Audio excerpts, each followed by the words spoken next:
Monseigneur, j'imagine que c'est un jour particulier pour vous aujourd'hui. C'est la fête de Marie, Notre-Dame de l'Assomption. Marie est élevée avec son corps et son âme dans la gloire du ciel. Et c'est pour nous en même temps le gage de notre propre résurrection, un jour après notre mort dans la résurrection des morts. Donc c'est une ouverture vers l'espérance et puis un nouveau regard sur l'humanité, sur la société. L'espérance est là, tient beau ni là pas. C'est aussi pour vous personnellement votre dernière messe de la Vierge au parasol. C'est spécial. Il y aura peut-être d'autres après, mais je ne serai plus l'évêque en responsabilité, ce sera mon confrère. C'est toujours un moment très très important. Je voudrais simplement dire qu'au début de mon épiscopat, il n'y avait pas les grands rassemblements.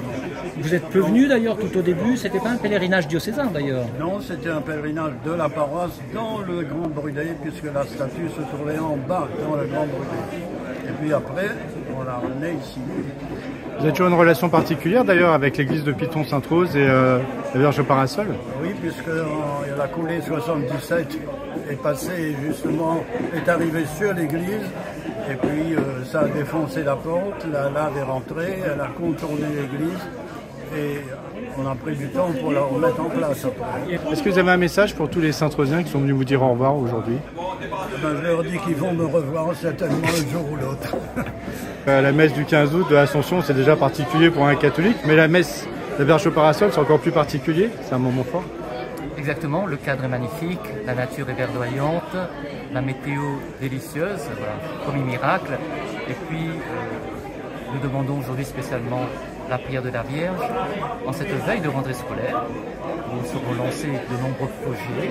Et puis pour tous ceux qui font notre vie de famille, nos problèmes, eh bien, nous demandons le soutien de Marie. Et certains souhaiteraient que la Vierge retourne au Grand Brûlé. En tant que nouvel évêque, est-ce que c'est aussi votre position? Alors je dirais d'une manière générale, parfois le mieux est l'ennemi du bien. Aujourd'hui nous sommes bien ici, à Piton, nous restons là.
Lecture de la première lettre de saint Paul apôtre aux Corinthiens.